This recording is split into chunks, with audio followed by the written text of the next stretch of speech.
निर्मम सरकार पतन के जितने भी पैरामीटर्स हैं, उन सब पैरामीटर्स में नए नए रिकॉर्ड बनाते जा रहे हैं और यहां उपदेश दे रहे हैं। क्या हाल करके रखा हुआ है। ऐसी निर्मम सरकार से वहां के लोगों का भविष्य अंधकार के अंदर डूब रहा है, लेकिन इनको कोई परवाह नहीं है। सत्ता सुख के सिवाय कोई आकांक्षा नहीं और वे यहां उपदेश देते हैं। घुसपैठ, दुनिया का समृद्ध से समृद्ध देश भी अपने यहां गैर कानूनी नागरिकों को बाहर निकाल रहा है। हमारे देश में घुसपैठियों को बचाने के लिए अदालतों को तब तक प्रेशर पैदा किया जा रहा है।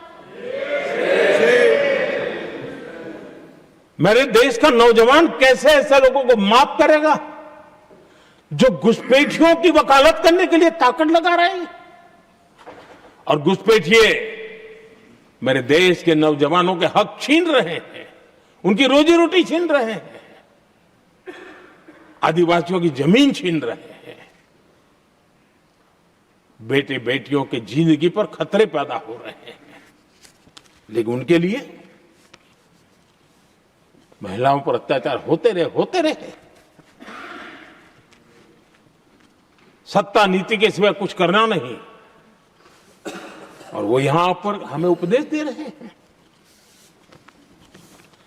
और ऐसे आंखें मूंद करके बैठे हुए वो लोग हैं। एक हमारे माननीय सदस्य काफी कुछ बोल रहे थे, जिनकी पूरी सरकार शराब में डूब गई, जिनके शीश महल घर घर में नफरत का कारण बन गए और शायद उनको ब्लैक शब्द ज्यादा पसंद है। हर एक अपना अपना एक भूतकाल होता है।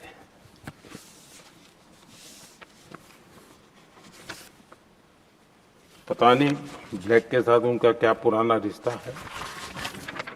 आदरणीय सभापति जी,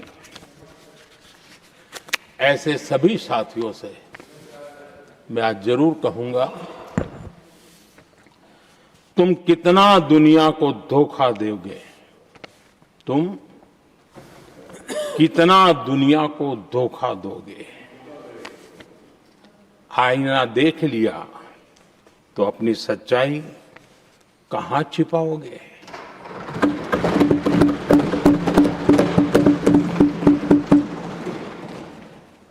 कांग्रेस हो, टीएमसी हो, डीएमके हो, लेफ्ट हो, ये दशकों से केंद्र में सत्ता में रहे हैं, सत्ता के भागीदार रहे हैं। राज्यों में भी उनको सरकारें चलाने का अवसर मिला है, लेकिन उनकी पहचान क्या बनी। आज डील की चर्चा होती है तो गौरव से कहते हैं, तब डील की चर्चा होती थी तो बॉफोर्स डील याद आता था। ये डील होते थे।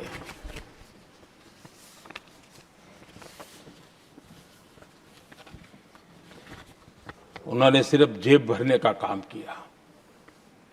नागरिकों के जीवन में बदलाव आना उनकी प्राथमिकता नहीं थी। आदरणीय सभापति जी, मैं कुछ उदाहरणों के साथ भी बात बताना चाहता हूं क्योंकि यहाँ चर्चा में ये सारे विषय आए हैं और इसलिए मुझे कहना बहुत जरूरी है।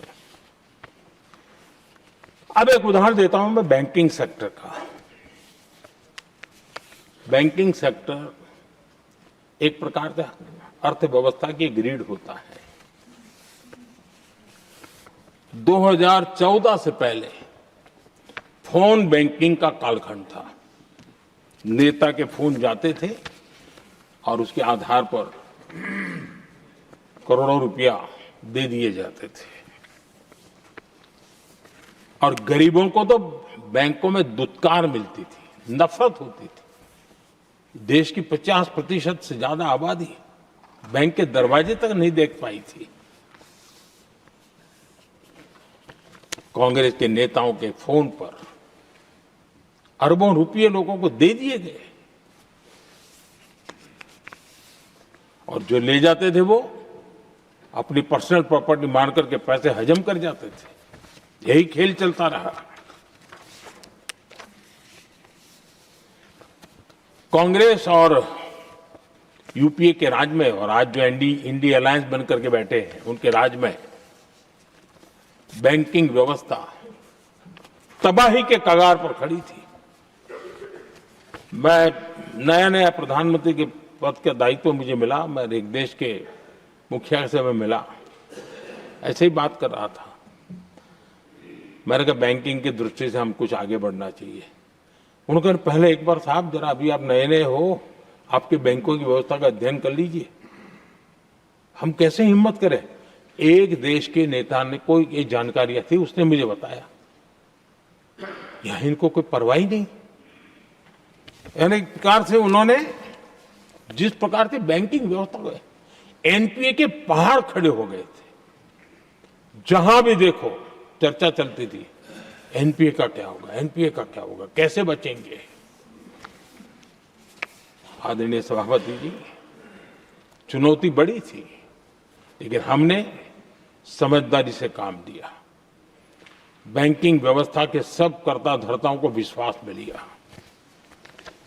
रिफॉर्म की आवश्यकता थी, हिम्मत के साथ रिफॉर्म किए, पारदर्शी व्यवस्था बनाई, ढेर सारे बैंकिंग रिफॉर्म्स हुए और जो सरकारी बैंक दुर्बल हो चुकी थी, ठीक नहीं चल पाती थी, उसको हमने बड़ी बैंक के साथ मर्जर कर दिया। और मुझे याद है किसी एक महाशय बड़े अपने आप को विद्वान मानने वाले ने लिखा था, अगर मोदी सरकार बैंकों में ये कर ले तो हिंदुस्तान का बहुत बड़ा रिफॉर्म हो जाएगा। वो काम मैंने आते ही कर दिए थे। आदरणीय सभापति जी, और इन सारी चीजों का नतीजा हुआ बैंकों में जो बीमारी घर कर गई थी उस बीमारी से बैंकों को मुक्ति मिली। बैंकों का स्वास्थ्य सुधरा, लगातार सुधरा, अभी भी तेजी से आगे दौड़ रहे हैं। और बैंकिंग का जब स्वास्थ्य सुधरा तो लेन देन का कारोबार भी उनका बढ़ा, लोगों को पैसे मिलने लगे, सामान्य व्यक्ति को पैसे मिले। ऐसे ऐसे गरीब लोगों को लोन मिले जिनके लिए कभी बैंक के दरवाजे बंद थे, बेचारा दूर से देख करके उसे जाना पड़ता था। आज मुद्रा योजना जो देश के नौजवान को अपने पैरों पर खड़े रहने की ताकत देता है, मुद्रा योजना जो स्वरोजगार की प्रेरणा देता है, लेकिन स्वरोजगार के भाषण के काम नहीं होता है, उसका हाथ पकड़ना पड़ता है।